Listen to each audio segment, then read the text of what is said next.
to our first Razorback Chat. This is season 1, episode 1 of Razorback Chats right here at the University of Arkansas.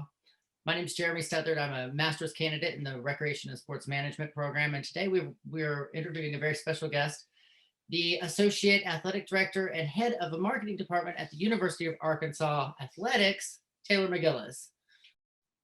So to start out, would you mind telling us a little bit about your background, school, your major while you're in school, and previous positions you've held? Sure. Well, I've been at the University of Arkansas for 6 years now. I got here in 2014. My first win was the battle for the Golden Boot in 2014, where the students rushed the field. So that's an awesome memory right off the bat.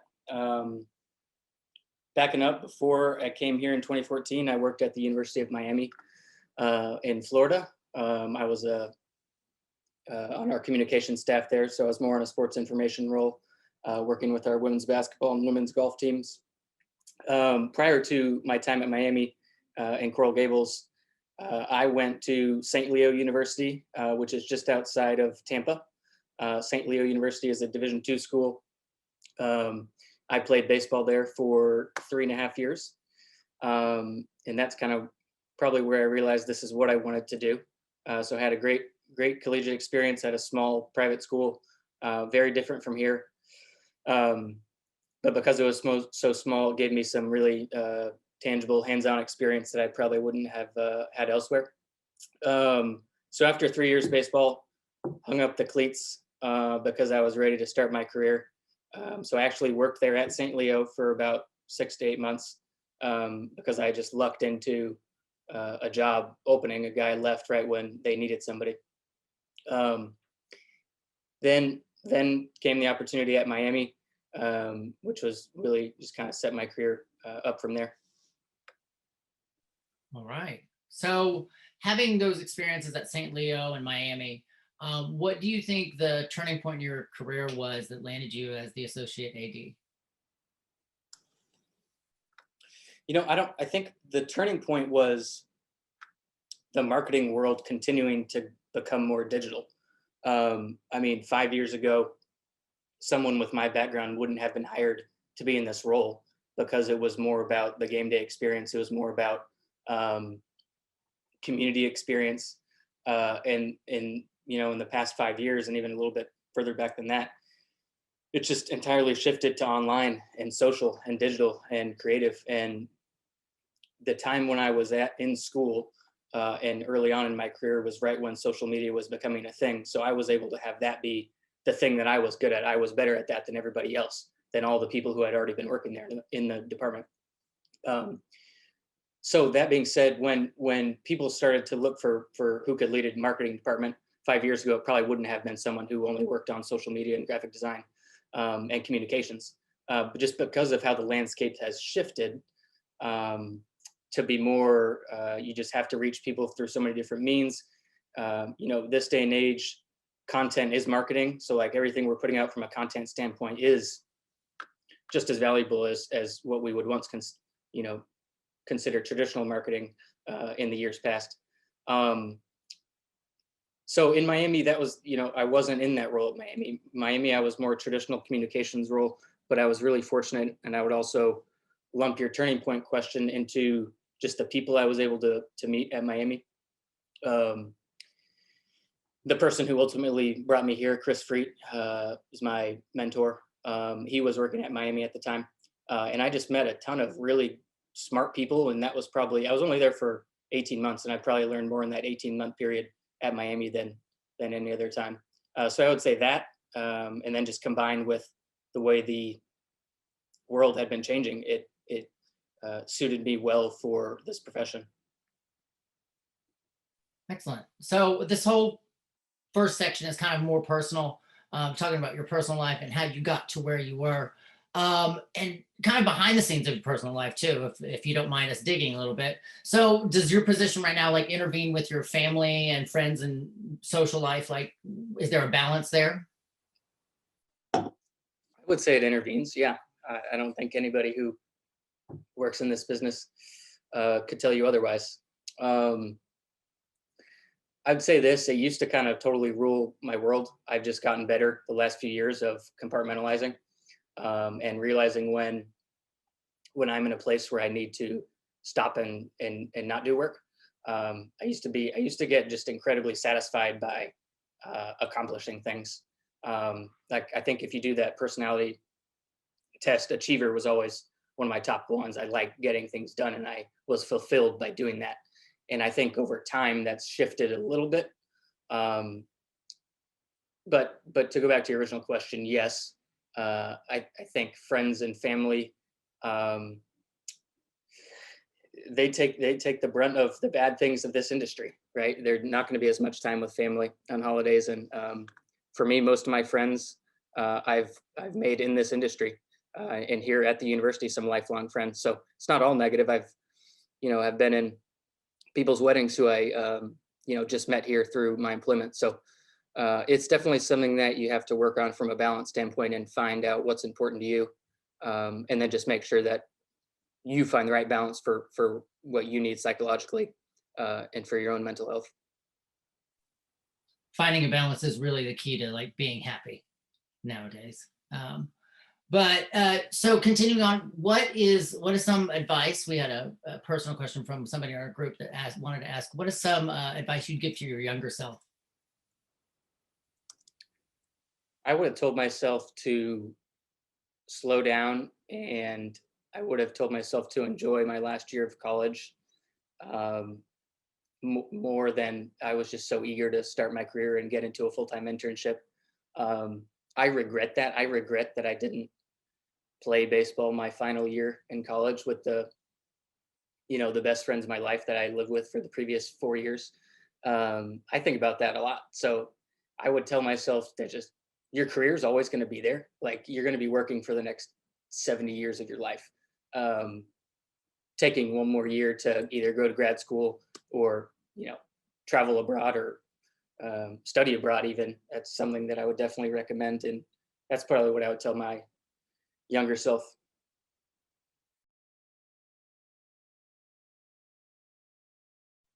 So speaking of career, we're going to move to our next section, which is about professional life. And these questions deal with a little bit more about the professional aspect of the industry and professional and what you do in your professional life. So our first question is, so college athletics is anything but normal, but what does a normal day look like for you? Like how many hours do you typically work in a day or a week? Is there extra time that you got to put in? And Yeah, I'd say my typical day, I usually get to the office between 7:45 and 9. I have a pretty wide range that's just entirely dependent on my morning. So I'm not necessarily like a total routine person. Um, it varies day to day. But I'd say typically, we're working in the office for, till 5 or so. And then on most nights of the year, especially this spring when we have every sport competing, we have games and events to put on just about every night of the week. Um, so now in my role now, I don't necessarily have to be at every event, um, like some of our staff members do, which I'm fortunate. Um, but it's going to games on the weekends to lend a hand to Joe when he needs it or when he forgets something at the office. But I'd say more though than like calculating the amount of hours specifically, what's most taxing, even if you're not necessarily at the event or in my role, is just the constant connection of knowing that something could happen in such a highly digital world.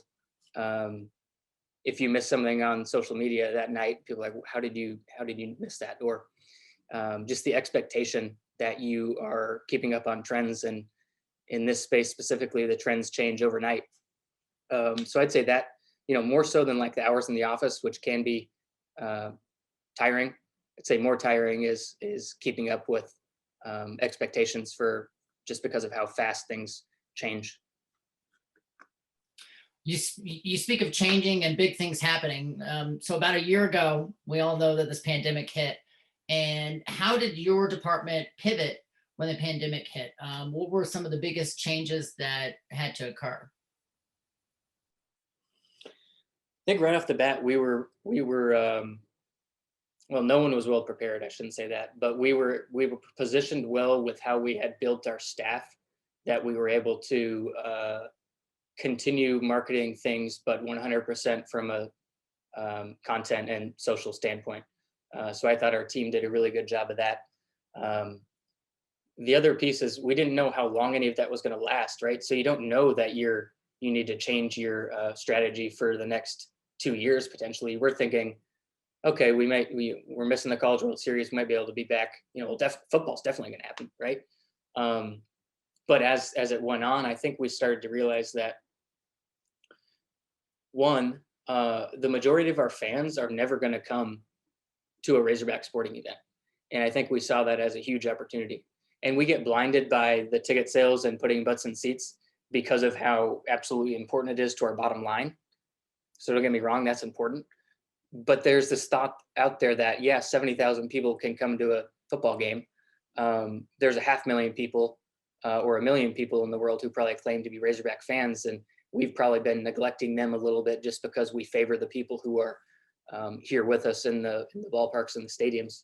So I think coming up with ways to create long-term affinity has been a goal of ours, and that's refining our communication calendar. That's refining 12-month touch points. So, what is this person getting versus what this person is getting in terms of communication from us, whether that's through social or whether that's directly through email. Another piece I would point to is everybody started doing these like gift boxes all across the country, right? Like, hey, you can't come to the game, so we're going to package all this stuff where you get a rally towel and you get a souvenir cup. We've seen moderate success here with that, and probably something we need to consider having long-term, something that people can just have a subscription-based thing they can come to. But some schools have just seen like 6 figures, 7 figures in sales and those types of things. So while they once thought it was just a stopgap solution, those are absolutely things that a lot of people are going to continue moving forward. I remember you coming in and challenging our marketing class with making lifelong fans at the University of Arkansas, and I thought that was pretty neat. So, but keeping along with that, what you mentioned digital and the creative content that y'all really pivoted to on during the pandemic. Do you have any like major philosophies with digital, social, and creative content? My philosophy changes often, just because everything changes so fast. I would say right now my philosophy / like bone to pick with the entire social media industry is social media / content is that it's all just so quick serving and fast serving. And everybody says, oh, Gen X, all they want is 6-second videos. And I'm just not sure that I buy that. I understand that they like being on TikTok. But I also know that there are still teens and preteens that are binging shows on Netflix.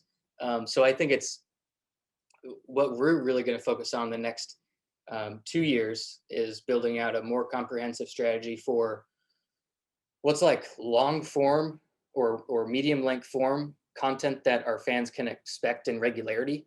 So instead of just seeing all this good content that our content creators put out on Twitter and it has a lifespan of 30 minutes because the next day we're on to something else, coming up with these like content franchises where people learn what to expect when they see a certain type of content and they get in the regular habit of watching it.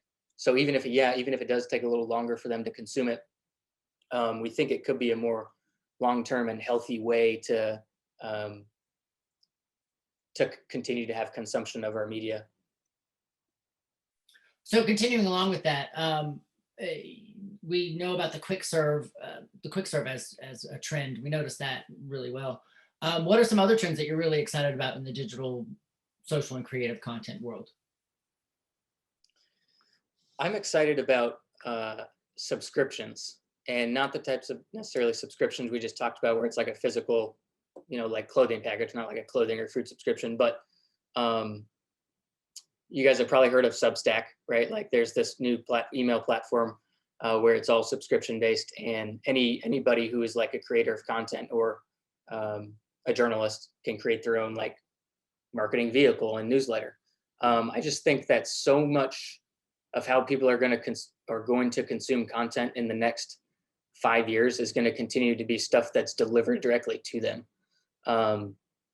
Rather than, I'd say the previous 5, 8, 10 years have been platforms where we the consumer go to seek out content we like through curated news feeds on Facebook and Twitter and Instagram. I think the next shift is this, and it's already happening, but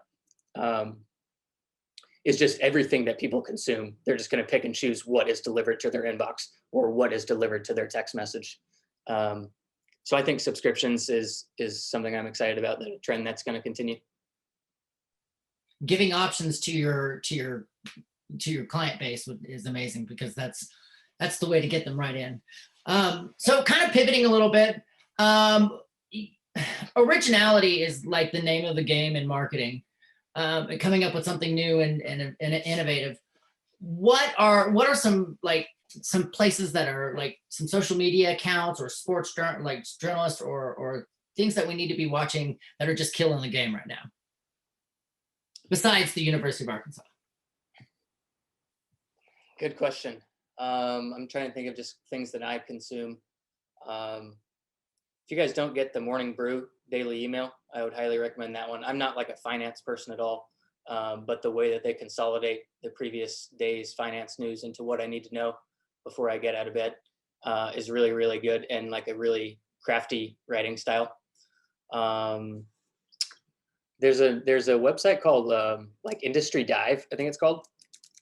And it's a cool website where you can find out something, you can pick very specific niche industries and subscribe to receive news about them, again, via email.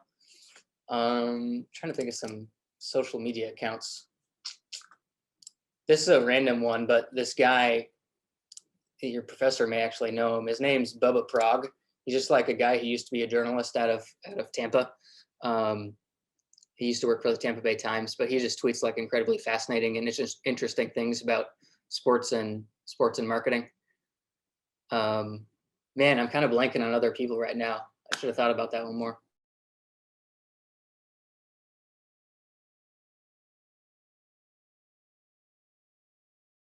Kind of ending the professional section of our interview.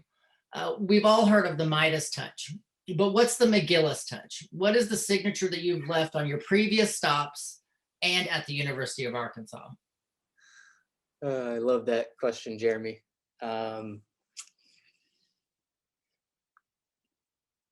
It goes back a little bit to what I said was my turning point, I'd say, and that is, I think probably a trait that I bring, a trait that's made myself valuable here, is having the ability to understand the intersection between revenue generation and what is traditionally been considered like social media that has nothing to do with revenue generation.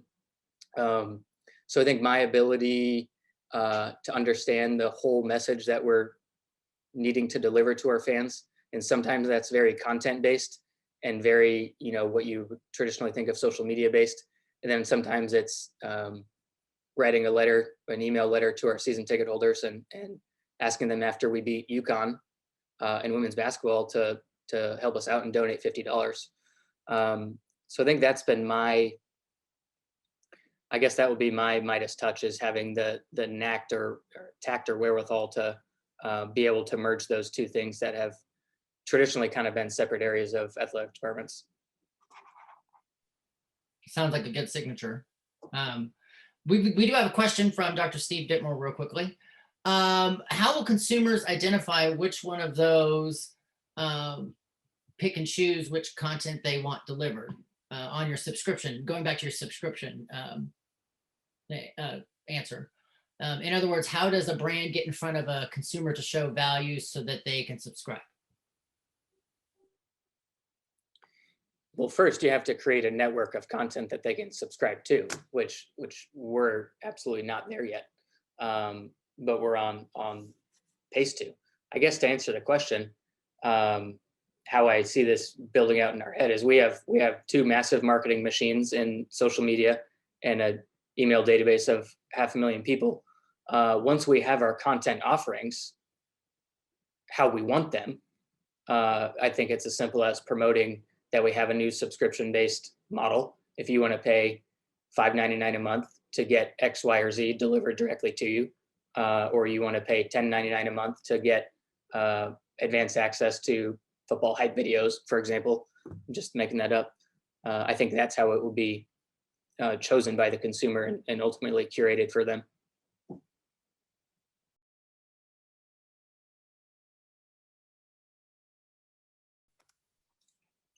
Five years ago, I would have definitely told you I wanted to be an athletic director. And I don't know what that's going to look like in 5 years. Well, who knows? There could be, with what's going on in Congress, with just what's going on with our entire industry. I don't know that any of us know what this thing's going to look like. So in the absolute ridiculous pressures that are on Power 5 administrators right now when they're in the athletic director chair is daunting to think about. Now, that being said, I think that's probably still, at this point, I would still say that's my goal. Before that, though, I want to oversee a team similar to what I do now, except just more expanded to be across our entire external team, which is kind of typically would be the next, probably traditionally the next step for me. So that's answer A. I'd say answer B is I'm doing something totally different from now that I don't know what it is. Could be, I've always loved startups. I've always loved the idea of working for a startup. I've always loved just working on projects. So if there was ever just an opportunity came up that was a project to be involved with, I couldn't turn down. I'm open to that. So two very different answers, but we'll see. So change is inevitable, basically, right? Yep. So speaking to marketing specifically, how do you see the aspect of athletics changing once COVID is over and everything is kind of back to our new normal? What scares me is so many people had a great experience not coming to our games because I mean, even I enjoyed it this fall. The at-home college football experience is like undefeated with what you have access to, and you save thousands of dollars by not using your tickets. So I think one of the things that we'll have to focus tremendously on is absolutely making what happens inside the arena and the football stadium worth it for them. And that's not necessarily like flashy bells and whistles. Like right now, we just make things too hard. Everything is too hard to come to a game. Like you ask somebody, hey, do you know how to reserve a tailgating space for a Razorback football game? And they don't know. And how do you even get to your parking lot? Do you have to have a parking pass? There's so many obstacles that I think we're going to try to focus on eliminating obstacles more than we are going to try to like add additional things to what we're doing. But I think that's going to be a serious challenge. And I think we'll see a concerted effort, like with our donor base, to provide value to them beyond what they traditionally get, which is tickets and parking passes. So how do we continue to incentivize people to support our student athletes if they're not interested in coming to games anymore, or if they're not interested in what traditionally a Razorback Foundation membership gets you? So what I mean by that is probably more exclusive content offerings that are specific to certain groups of people. So whether that's, maybe this subscription model I'm talking about, it's complementary to a certain donor level or above, just as an added benefit to them. Just throwing that idea out.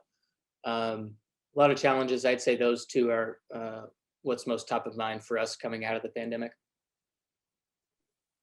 The at-home experience never matches the in-game experience, but man, it's certainly comfortable at home.